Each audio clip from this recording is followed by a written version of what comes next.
बिस्मिल्लाहिर्रहमानिर्रहीम, अस्सलाम वालेकुम। हम लोगों को अक्सर शिकायत होती है बच्चों के बारे में कि बच्चे अल्लाह ताला का बड़ा खूबसूरत तोहफा है, मगर उनमें एक खराबी होती है कि वो बड़े हो जाते हैं, और जब बड़े होते हैं तो वो तब्दील हो जाते हैं। हालांकि बात इसकी बिल्कुल बरक्स है। असल में तो बड़े तब्दील होते हैं। पहले वो बच्चों के साथ बच्चे बन जाते हैं, उन्हीं की जबान में बात करेंगे, अपने सारे शौक पूरे करेंगे, उसकी पहली और दूसरी सालगिरह बड़े धूम से करेंगे। जब उसको होश आएगा तो वो कहेंगे भाई सालगिरह में कितनी गलत चीजें हैं सारी। तो बच्चा जब पैदा होता है तो फितरत के बहुत करीब होता है और लिहाजा उसके अंदर ज़बानी की मसलहतें नहीं होती हैं। लेकिन जब वो बच्चा बड़ा हो जाता है तो अपने माहौल से सीखता है। बच्चों की तब्दीली में बड़ा हाथ ये है कि जब उनका वास्ता पड़ता है दुनिया में लोगों के साथ, तो वहां से वो बड़े गलत मैसेजेस को मिलते हैं।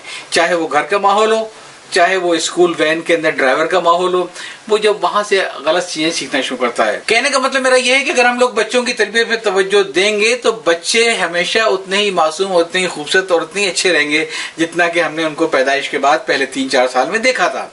आज जो मैंने किताब मुंतखब की है वो बहुत ही खूबसूरत किताब है और इस किताब का उन्वान है बच्चों से गुफ्तगू कैसे करें। ये किताब हफ्सा सिद्दीकी की लिखी हुई किताब है। हफ्सा सिद्दीकी का ताल्लुक एक बड़े इल्मी और अदबी घराने से है। आपके नाना मौलाना अबुल जलाल नदवी साहब अपने वक्त के एक जय्यद आलिम थे, जिन्होंने मोहनजोदड़ो की ज़बान पढ़ी, जिन्होंने रिबा और सूद और टैक्स के ऊपर किताबें लिखी। बहुत ऊंचा नाम उनका। इसी तरीके से आपके भाई जनाब यहिया बिन ज़करिया साहब एक अच्छे साफ़ी, मजहब साफ़ी और एक अखबार के मुदीर हैं। खुद हफ्सा सिद्दीकी ने भी मास कम्युनिकेशन में डॉक्टरेट की डिग्री हासिल की है और इनकी अपनी पहचान जो है वो लिखने पढ़ने की है।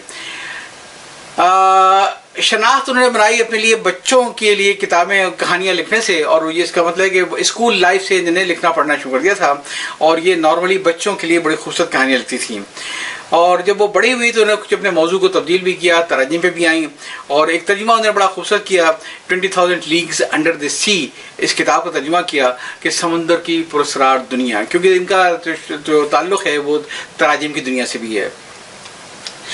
बच्चों के साथ साथ कुछ संजीदा मौज़ूआत भी लिखा, और जिसमें जब इराक की जंग हो रही थी और उसमें ये हुआ कि पहले तो अमेरिकन की बमबारी के हाथों इराक के जो सकाफत थी और जो म्यूजियम थे वो तबाह हुए।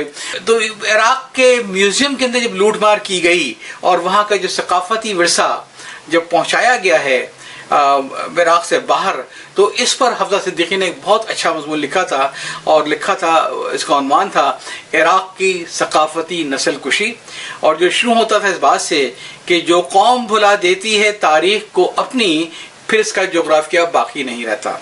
अब मैं आता हूँ उस किताब के ऊपर, बच्चों की तरबियत से मुताल्लिक, जो किताब मेरा आज का मौजू है और बड़ी अहम है। फैमिली वैल्यूज़ में हमें मालूम होना चाहिए कि हमें बच्चों को तरबियत कैसे करनी है और हमें बच्चों की से गुफ्तगू कैसे करनी है।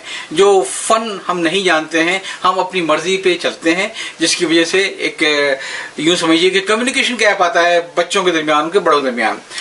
तो हफ्सा सिद्दीकी की किताब इस्लामिक रिसर्च एकेडमी के बैनर के तहत शाये हुई है और ये बुनियादी तौर पे 5 अब्वाब में मुश्तमिल है।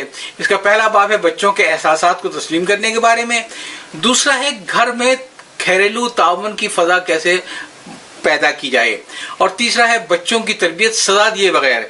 सिर्फ बच्चों को डांटना मारना ये कोई मसले का हल नहीं है, बल्कि सजा दिए बगैर बच्चों को कैसे तरबियत दिया है, ये इसको बनाया है बाब स्वयं में हफ्जा ने अपना मौजू। फिर बाब जहर में बात है पुर एतमाद और खुद मुख्तार शख्सियत के ऊपर, और आखिरी बाब है तारीफ और हौसला अफजाई के बारे में। तो आइए मैं इस किताब पे आता हूँ। लेकिन किताब का उन्होंने आगाज़ बड़े दिलचस्प तरीके से किया है, और किताब का आगाज़ उन्होंने कुछ ऐसे किया है कि किताब का मुताला कैसे करें। अच्छा, यहाँ पे मेरी और हफ्सा सिद्दीकी के अप्रोच में बड़ा फ़र्क है। मेरा अक्सर चूँकि प्रोफेशन कुछ ऐसा है कि मैं लेक्चर्स देता रहता हूँ प्रोफेशनल इम्तहानात की तैयारी के लिए भी, बिलखुसूस कानून के लिए, बैंकिंग के लिए। तो मैं हमेशा लोगों को ये तलकीन करता हूँ कि कभी भी आप किताब को सफ़ा नंबर 1 से पढ़ना शुरू मत करें। अगर आप किताब को सफ़ा नंबर 1 से पढ़ना शुरू करेंगे तो सफ़ा नंबर 7 या 8 तक आपको नींद आ जाएगी, और फिर आप अगले दिन खोलेंगे, फिर अगले दिन खोलेंगे, आप किताब को नहीं पढ़ पाएंगे। तो मेरा एक अप्रोच ये होती है प्रोफेशनल इम्तहानात की तैयारी करने वालों के लिए कि पहली बात तो ये कि आप किताब की सॉफ्ट कॉपी को हासिल करें ताकि सर्च करना आसान हो। अगर नहीं है तो आप किताब के आखिर में इंडेक्स पे तवज्जो दें, अगर वो भी नहीं है तो किताब के शुरू में टेबल ऑफ कंटेंट्स पे तवज्जो दें। फिर मैं उनसे कहता हूँ कि अपने आप ये कीजिए कि अपने सिलेबस की मदद से या अपने ओल्ड पेपर्स की मदद से पहले सवाल को एस्टेब्लिश करें, और सवाल को एस्टेब्लिश करने के बाद अगर सॉफ्ट कॉपी है तो आप डायरेक्टली सर्च करें उस लफ्ज पे, ताकि आपको किसी चीज का कोई मतलब मालूम हो, कोई चीज आप एक अचीव कर सके। जब आपको कोई पहले से तलाश होगी तो फिर आपको ढूंढना और याद रखना आसान होगा। हफ्सा की अप्रोच इसके बिल्कुल बरक्स है। हफ्सा ये कहती हैं कि मेरी किताब को आप लोग पढ़िए बिल्कुल सफ़ा नंबर 1 से, इसकी तरतीब भी आगे पीछे मत कीजिए, और ये भी मत करें कि सफ़ा अगर कोई चौथा चैप्टर अगर आपको अच्छा लग रहा है तो आप उसको पहले पढ़ लें, दूसरा बाद में पढ़ें। और इनकी ये अप्रोच इनकी इस किताब के तक बिल्कुल सही है, क्योंकि मैं इसको किताब नहीं करूँगा, ये बुनियादी तौर पे एक तरबियती निसाब है, और जिस तरबियती निसाब को समझने के लिए बड़ा ज़रूरी है कि जो स्कीम ऑफ अरेंजमेंट मुसन्निफ़ा ने तय की है उसी लिहाज से इसको स्टेप बाय स्टेप पढ़ा जाए। क्यों? इसलिए कि वर्कबुक है ये, और वर्कबुक में वो कहते हैं कि आप बिल्कुल पहले माहौल और मूड बना के पेंसिल पेन अपने साथ रख के फिर इस किताब को मुताला करना शुरू करें, और ताकि जो इसमें चीज़ें हैं फिल इन द ब्लैंक करें, सब कुछ करें, फिर आप चीज़ें रजिस्टर होगी। तो अगर आप इसको किताब के बजाय एक अपने लिए समझते हैं कि ये मेरे लिए तरबियती निसाब है बच्चों की तरबियत करने के लिए, तो यकीनन हफ्सा की अप्रोच बिल्कुल सही है कि आप उसको सफ़ा नंबर 1 से पढ़ना है, और किताब के ऊपर अगर लिखना पड़ जाए लिखें, कापी पर लिखना पड़ जाए लिखें, लेकिन लेसन टू बी लर्न क्या है ये आपको एस्टेब्लिश करने पड़ेंगे, तब आप किसी नतीजे पहुँचेंगे। हाँ, किताब का जो पहला बाब है वो बच्चों के एहसासात को समझने के बारे में है, और वो बताती है कि बच्चों और वालिदैन के दरमियान एक ज़ाती नौइयत का ताल्लुक़ होता है। वालिदैन को ये हिदायत देना कि बच्चों से किस तरह बात करें अजीब सा लगता है। कोई माँ से कोई क्या कह सकता है कि बेटी से कैसे बात करनी है, ये तो माँ को मालूम होना चाहिए।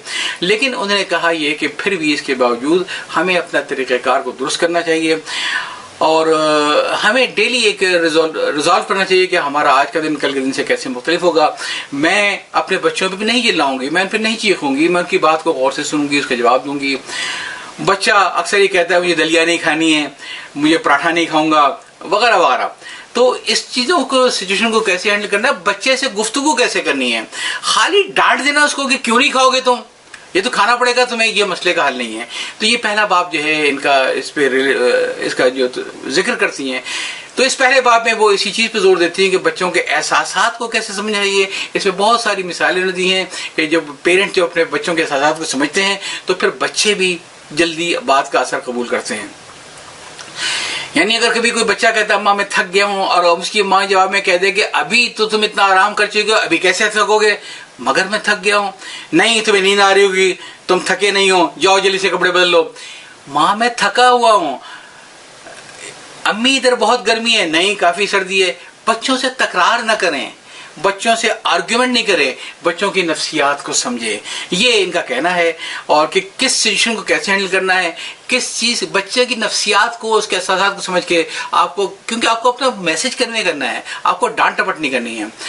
आपको उनको ये मत कहना है कि तुम्हें कौन से टीवी प्रोग्राम देखने हैं, कौन से नहीं देखने हैं, कौन सा, तो अपनी ज़बान के बारे में, सब चीज़ के बारे में अगर बच्चे को अपना करते हैं तो अपने उनके दिल की भड़ास को निकालने दें, और निकालने के बाद फिर उनको प्रॉपरली उनको गाइड करें कि जो भी इसके सवालात हैं, ये इसमें पूरी प्रैक्टिस आप जो स्क्रीन पे देख रहे हैं, ये पूरी प्रैक्टिस के लिए सारी इसमें चीज़ें दी हुई हैं, जो आप किताब पे चाहे प्रैक्टिस कर लें और चाहे आप इसको अपनी कॉपी पे लिख के प्रैक्टिस करें। तो ये सारा आपको बेसिकली आपको तो बच्चों के न सिर्फ के एहसासात को देखना है, बल्कि बच्चों के रद्द-ए-अमल को देखना है। एहसास की तरदीद कैसे करनी है, फलसफाना रद्द-ए-अमल क्या होगा, नसीहत का क्या अमल होता है। हफ्सा की इस पूरी किताब में जो जोर है वो ये है कि बच्चों के साथ जब आप गुफ्तगू करें तो खुदा के लिए बुजुर्ग बन के मत सोचें, आप बच्चा बन के सोचें, और बच्चा बन के उनकी जगह अपने एहसासात को रखें कि अगर आप इस उम्र में होते तो आप अपने पेरेंट्स से क्या एक्सपेक्ट कर रहे थे, आप वही दीजिए, आप उन पर वो चीज़ इम्पोज ना करें जो बतौर पेरेंट्स आप समझते हैं। तो तब अब जब आप बच्चों की जगह जाके उनके बच्चों के जूते में खड़े होकर आप देखेंगे तो फिर आपको एक डिफरेंट दुनिया नजर आएगी, और आपको प्यार से मोहब्बत से लेकर चीज़ों को चलना है। तो ये सारी की सारी चीज़ें हम बच्चों से कैसे आर्ग्यू करते हैं, बच्चा अगर झुंझला रहा है तो उसको मजीद उसकी झुंझलाहट में हम इजाफा करते हैं, ये सारी चीज़ें आपको इस किताब में मिलेंगी। फिर घर में ताउन की फ़ज़ा, ये बहुत ज़रूरी है। इसमें हफ्सा ने एक हदीस का हवाला भी दिया है कि एक दौर ऐसा आएगा कि माएँ आका जनेंगी, और लगता यह है कि ये हदीस इसी दौर के लिए है। آج کل کے بچے اپنے بڑوں پہ اپنی مرضی چلاتے ہیں، تو مائیں جو ہیں وہ بنیادی طور پہ جو ہے وہ اپنے بیٹے نہیں، اپنی اولاد نہیں، اپنی آقا جانتی ہیں. تو یہ پورا ایک جو ورلڈ کا ایک سسٹم ہے، اس کی وجہ سے یہ سارا کچھ ہو رہا ہے کہ ہم بچوں کی تربیت کے چکر میں ہم ان کی الٹی تربیت کر دیتے ہیں. چنانچہ بچوں میں جھنجھلاہٹ، غصہ اور وہ آتا ہے، اس سے پھر یہ ہوتا ہے کہ معاملہ اثر الٹا ہوتا ہے، بچے کی ضد پختہ ہوتی چلی جاتی ہے اور پھر ہم بلیم کرتے ہیں محلے کے ماحول کو، بس کے ماحول کو، اسکول کے ماحول کو. لیکن بچے کی پہلی تربیت گاہ اس کی ماں کی گود ہے. ظاہر ہے کہ اگر ماں کی گود میں تربیت اگر صحیح ہوگی تو باہر کے ماحول سے بچے کو امیونٹی ہوگی. تو یہ چیز سمجھانے کی باتیں کرتی ہیں کہ بھئی صرف نصیحتیں نہیں ہوتی ہیں، بلکہ آپ دیکھیں کہ کس وقت کیا نصیحت کرنی ہے. اس میں بہت ساری مثالیں بھی دی ہوئی ہیں کہ اور جو خواتین کی کہ بھئی اس میں بنیادی طور پہ یہ ہے کہ جیسے کہتے ہیں کہ خاتون کا کہنا تھا کہ مجھے احساس ہوا کہ میں نے بچوں کی باتوں کو سنا ہی نہیں، میں انتظار میں رہتی تھی کہ بچہ اپنی بات ختم کرے تو میں اس سے بات کروں. یہ پرابلم ہے ہمارے ساتھ کہ we never listen to understand, we always listen to respond.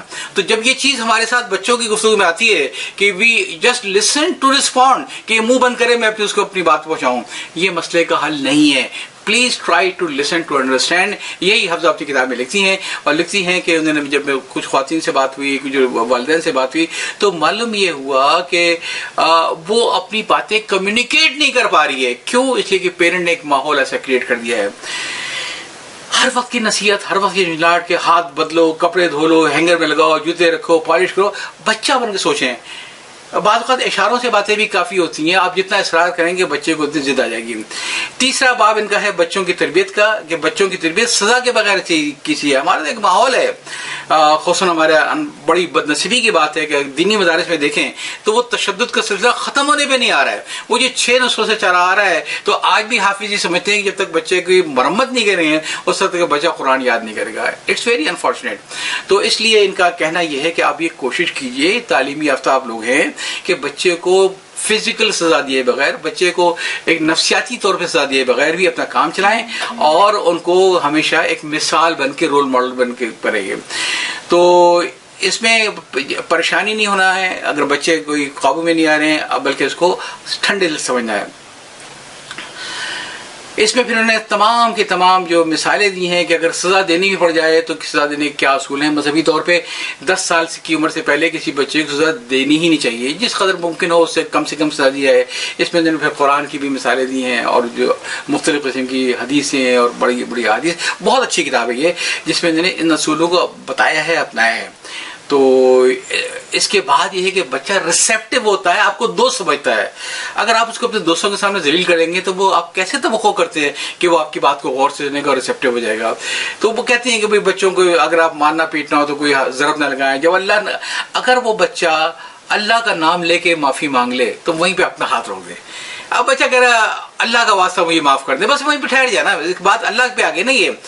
اسی طریقے سے جب غصے کی حالت میں ہو تو کوئی سزا نہ دے. غصے کی حالت میں کوئی بھی نہیں کام کرنا چاہیے، اور بچے کو چہرے پہ مارنا نہیں چاہیے. اس میں حدیث کی مثال دی ہے کہ جب کسی کو سزا دو تو چہرے سے پہ مارنے سے اجتناب کرو، وغیرہ وغیرہ.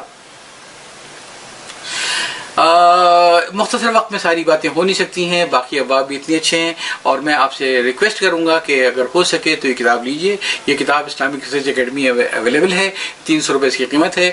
بٹ یہ کتاب ورتھ اٹ ہے. نہ صرف یہ اپنے لیے لیجیے، بلکہ میں تو یہ کہوں گا کہ یہ کتابیں ایسی کتابیں، یہ ان کتابوں میں سے ایک ہے جو آپ زیادہ تعداد میں خریدیں تاکہ آپ تحفے تحائف میں ینگ مدرس کو اپنے تحفے میں دے سکیں، تاکہ وہ اس چیز کو پڑھیں سمجھیں.